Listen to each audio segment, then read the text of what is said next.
When was the last time you saw, for example, a tree? A tree? The last time I went to court in 1998, 8 years ago, I saw a tree.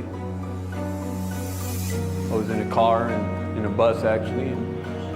This prisoner is allowed just 1 hour a day to walk inside this small, empty cell, a space surrounded by cold concrete and silence. For him, this is the closest thing to the outside world she has seen in years. No open sky, no fresh air, no freedom, just a brief moment to move, to breathe, and to remember what life used to feel like before everything was taken away.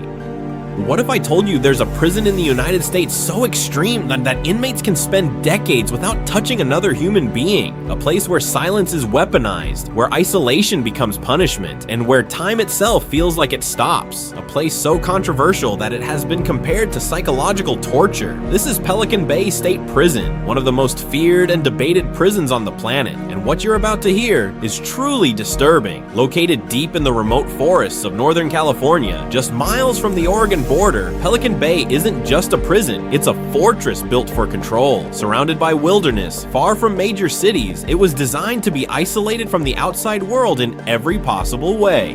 Built in 1989, this facility had one mission: to contain the most dangerous inmates in total lockdown. But here's the shocking part. Over time, it became something much more extreme than anyone expected. Inside Pelican Bay lies one of the most infamous prison units ever created, the Security Housing Unit known as the SHU. And this is where things take a dark turn. Inmates inside the SHU spend between 22 and 24 hours a day completely alone. No physical contact, no conversations, no human interaction. Food is passed through a small metal slot. Even exercise happens alone, in a small concrete yard surrounded by high walls, often described as a dog cage. Now imagine this, not for a day, not for a week, but for years. Some prisoners have spent 10, 20, even over 30 years in this kind of isolation. Decades without a handshake, decades without a hug, decades without even looking another human being in the eyes. That's not just punishment, that's psychological endurance at its absolute limit. The cells themselves are designed for maximum control and minimum comfort. Solid steel doors, thick concrete walls, no windows to the outside world, artificial lights that can stay on almost all the time, surveillance cameras watching constantly. Inmates describe it as living inside a concrete tomb. No sunlight, no fresh air, just silence. And your own thoughts slowly getting louder. And here's where it gets even more disturbing. Experts and psychologists have warned for years that this level of isolation can cause severe mental damage. We're talking about anxiety so intense it becomes unbearable, hallucinations that feel completely real, depression so deep that some inmates lose all sense of time and identity. In extreme cases, prisoners begin to talk to themselves, forget how to communicate, or even lose touch with reality entirely. But how do you even end up in a place like the SHU? You might think it's only for the most violent criminals, the worst of the worst, but the truth is far more controversial. Many inmates were sent to the SHU not for committing violent acts inside prison, but for suspected gang affiliation. That means no new crime, no trial, no jury, just suspicion, sometimes based on tattoos, letters, or even the word of another inmate. Think about that for a second. Your life could be placed in extreme isolation, not because of something you did, but because of what authorities believe you might be connected to. And it gets worse. For years, one of the only ways out of the SHU was to become an informant. In other words, betray other inmates and provide information. Imagine the pressure. Your freedom depends on turning against others, in a system where trust is already non-existent. And then came the breaking point. In 2011, something unprecedented happened. Inmates at Pelican Bay decided they had enough. They launched a massive hunger strike. Hundreds refused to eat, risking their health and their lives. But it didn't stop there. The movement spread across California. By 2013, over 30,000 prisoners joined the hunger strike statewide. Let that number sink in. Tens of thousands of inmates refusing food, all to protest one thing: long-term solitary confinement. This wasn't just protests. This was desperation at its highest level. Some prisoners went weeks without eating. Their bodies weakened, their health deteriorated, but they kept going, sending a message that the world could no longer ignore. And the world did notice. Human rights organizations across the globe began to speak out. Reports describe Pelican Bay as one of the most extreme examples of isolation in modern prisons. Even the United Nations stepped in. in, stating that prolonged solitary confinement could be considered a form of torture. That's right, torture, a word usually associated with war zones and dictatorships, now being used to describe a prison system.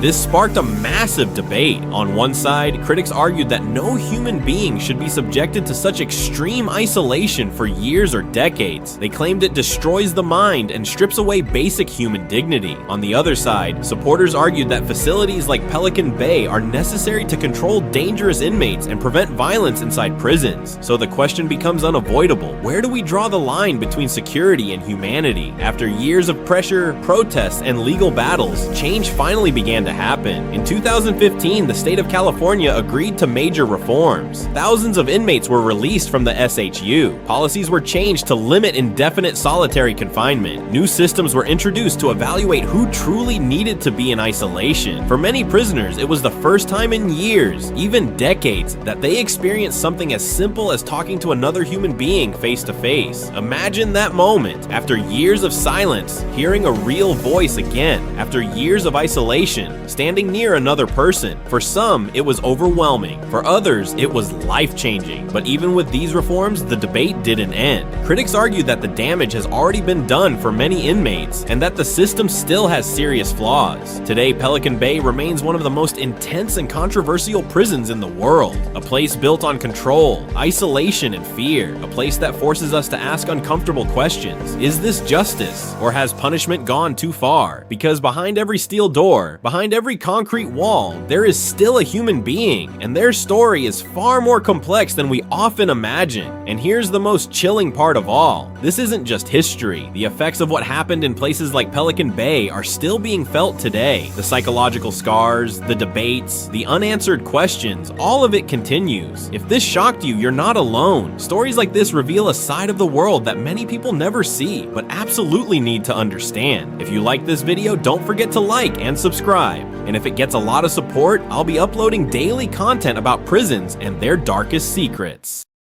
Imagine a prison so brutal that in nearly 300 years, not a single inmate has ever walked out alive. That place is Black Dolphin Prison, located near the border of Russia and Kazakhstan. And it's considered the toughest maximum security prison in the entire country. Around 700 inmates are locked up here. Serial killers, mass murderers, terrorists, the worst criminals Russia has to offer. Combined, they're responsible for more than 3,500 deaths. That's an average of 5 victims per prisoner. The prison was founded in 1745 and is officially known as Russian Federal Prison Number 6. The nickname Black Dolphin comes from a black dolphin statue at the entrance. But here's the twist. Inmates never see it. The moment they arrive, they're blindfolded. And from that point on, they're kept disoriented on purpose. This is Russia's highest level of incarceration. Each inmate lives in a cell that's about 40 square feet, roughly the size of a small bathroom. 2 prisoners per cell, 3 heavy steel doors, multiple locks on each one. It's basically a cage inside a cage. They wake up at 6 a.m. and for the next 16 hours, they're not allowed to lie down. No naps, no relaxing, nothing. Their cells are monitored with motion sensors that detect even the smallest movements. Guards check on them every 15 minutes, day and night. Escape isn't just unlikely, it's practically impossible. And when you look at who's inside, it becomes clear why security is this extreme. One inmate raped 44 women and murdered 5 of them. Another killed 6 of his own friends while drunk. Another murdered 11 people. There's even a terrorist involved in the 1999 Moscow bombings that killed 64 people. The prison director once said, "You can't even call them human. I have no sympathy for them." Then there's one of the most disturbing inmates of all, a man who, after murdering his victims, dismembered their bodies. One day he decided he wanted to know what human flesh tasted like.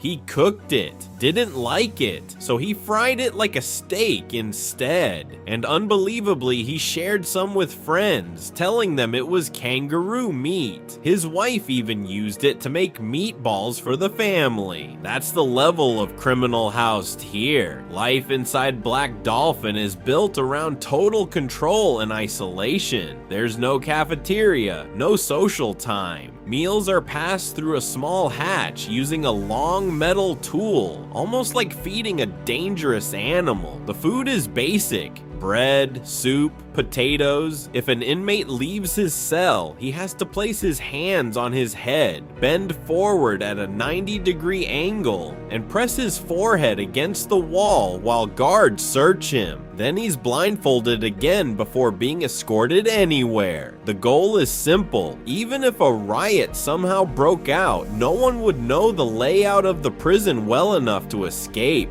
They get 1 hour of exercise per day, but it's not a yard. It's just a slightly larger concrete cage with bars overhead. Guards patrol above them. They can't even see the sky. Most of them just walk in circles. While inmates are out, guards thoroughly search their cells, checking bars, books, floors, ceilings, wiring, every single inch. Security runs 24/7. The prison is even guarded by massive Caucasian shepherd dogs once used by the Soviet military. These dogs are trained to attack the throat. If one goes after you, your chances of surviving aren't good. In nearly 3 centuries, no one has ever escaped Black Dolphin. According to the warden, there's only one way out. You die, and you're buried in the prison cemetery. With no hope of release, some inmates mentally collapse within months. One prisoner said that if you constantly think about the fact that you'll never leave, you'll lose your mind before you grow old. Some take their own lives, others go insane. Many say the worst part isn't the strict rules, it's the isolation. Some believe that life inside Black Dolphin is harsher than the death penalty. And for many, that's exactly the point. There have been reports of abuse inside the prison, but none of the inmates interviewed have openly complained, likely because guards are always nearby. At the end of the day, Black Dolphin isn't just a prison. For the men inside, it's the end of the road.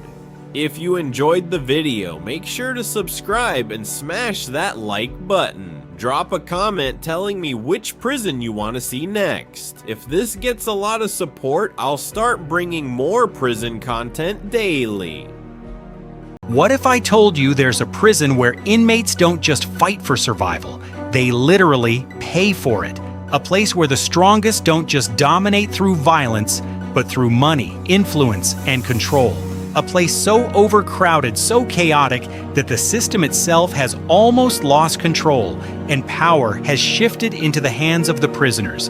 This is the South Cotabato Jail in the Philippines, and what happens inside these walls is something most people could never imagine. Deep in the Philippines, far from the luxury and order many associate with modern life, lies a prison system pushed beyond its limits. South Cotabato Jail was never meant to hold the number of people it ended up containing. Originally built for a few hundred inmates, it has at times held over 2,000. That's not just overcrowding, that's a complete breakdown of space, structure, and basic human conditions. Imagine walking into a cell designed for maybe 10 people, and finding 40, 50, sometimes even more packed inside. Bodies pressed together, no room to lie down properly, no personal space, no privacy, every inch of the floor taken. Some inmates forced to sleep sitting up, others waiting for their turn to lie down while someone else gets up. This isn't just uncomfortable, it's survival at its most basic level. And then comes the heat. The Philippines is known for its intense tropical climate, and inside these overcrowded cells, the heat becomes unbearable. There is little ventilation, air barely moves, sweat builds up, humidity rises, and the smell becomes overwhelming. Inmates have described it as being trapped inside an oven, a constant suffocating pressure that never goes away. Now imagine living like that every single day with no escape, no relief, no fresh air. But here's where things become even more shocking. Inside South Cotabato Jail, the official system is not the only system. There is another layer of control, one that operates among the prisoners themselves. At the top of this unofficial hierarchy is a figure often referred to as the boss or El Presidente. This is not a guard, not a warden, but an inmate who has gained power inside the prison. This prisoner controls access to many of the basic necessities of life. Want a better place to sleep? You pay. Want access to cleaner water? You pay. Want protection from other inmates? You pay. Even something as simple as a mat or a slightly less crowded corner can come at a price. Inside this prison, money and connections can mean the difference between relative comfort and absolute misery. Think about that for a moment. You're already locked up, already stripped of your freedom, and yet inside you're forced into another system where survival depends on what you can give. It's a prison within a prison, a system where inequality still exists, even behind bars. And if you don't have anything to offer, life becomes even harder. You might be pushed into the worst areas, the most crowded spaces, the least safe positions. You might become vulnerable, because in a place like this where resources are limited, people compete for everything. Now let's talk about something that sounds almost unbelievable. At certain points, the number of guards responsible for overseeing this entire facility has been extremely low. Imagine thousands of inmates, watched over by only a handful of officers. In some reports, just a few guards managing entire sections filled with hundreds of prisoners. What does that mean? It means control shifts. It means the official authority becomes weaker, and it means the internal prisoner hierarchy becomes stronger. Because when there aren't enough guards to enforce order, the inmates create their own, and that's when things can become unpredictable. Violence doesn't always need to be constant to be present. Sometimes it exists as tension, as fear, as the understanding that anything could happen at any moment. In an overcrowded environment, small conflicts can escalate quickly. A disagreement over space, over food, over respect. And when there are so many people packed together, there's no escaping those tensions. But overcrowding isn't the only issue. Basic necessities become incredibly limited. Food is distributed, but it's often not enough. Water is available, but not always clean or sufficient. Hygiene becomes a serious problem when hundreds of people share small spaces. Diseases spread easily. Infections, respiratory illnesses, skin conditions, all moving quickly through the population. Medical care is another challenge. With so many inmates and limited resources, not everyone can receive proper treatment. Some conditions go untreated. Some illnesses worsen over time. And in an environment like this, even a small health issue can become serious very quickly. And here's something that makes the situation even more complex. Many of the people inside South Cotabato Jail are not convicted criminals. They are pre-trial detainees. That means they are still waiting for their day in court. Some have been waiting for months, others for years. Think about that. Living in these conditions without even being found guilty yet. Waiting for a system that moves slowly, overwhelmed by the sheer number of cases it has to process. This creates a cycle. More arrests lead to more detainees. More detainees lead to overcrowded prisons. Overcrowded prisons slow everything down even further. One of the biggest factors behind this surge in prison populations was the aggressive anti-drug campaign in the Philippines. Thousands of people were arrested in a short period of time. But the prison system and the courts were not prepared for such numbers. The result was a system pushed beyond its limits, with facilities like South Cotabato Jail taking the brunt of the pressure. But even in a place like this, life doesn't completely stop. Some inmates try to adapt. Some try to find purpose. There have been programs introduced to help prisoners learn skills, continue education, and prepare for life after release. Some inmates study, some participate in workshops, some try to build a future even while surrounded by chaos. It's a strange contrast. On one side, extreme overcrowding, survival, and tension. On the other, small attempts at growth, learning, and change. It shows just how complex life inside prison can be. It's not just one story. It's many stories happening at the same time, but the darker elements are always present. Contraband can still find its way inside.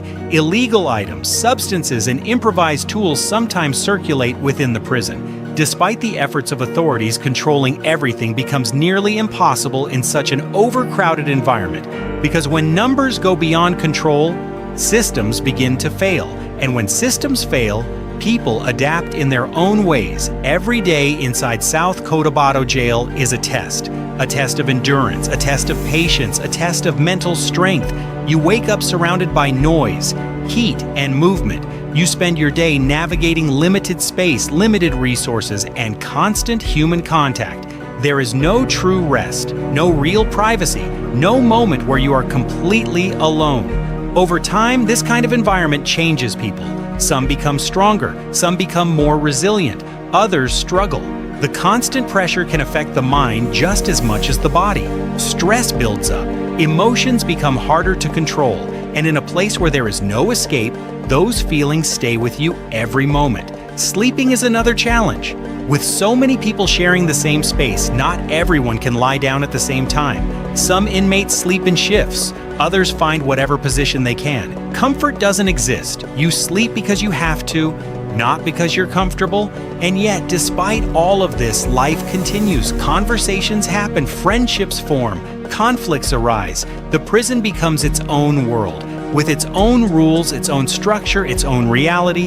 In recent years, there have been efforts to reduce overcrowding. Some reports show that the number of inmates has decreased compared to its peak.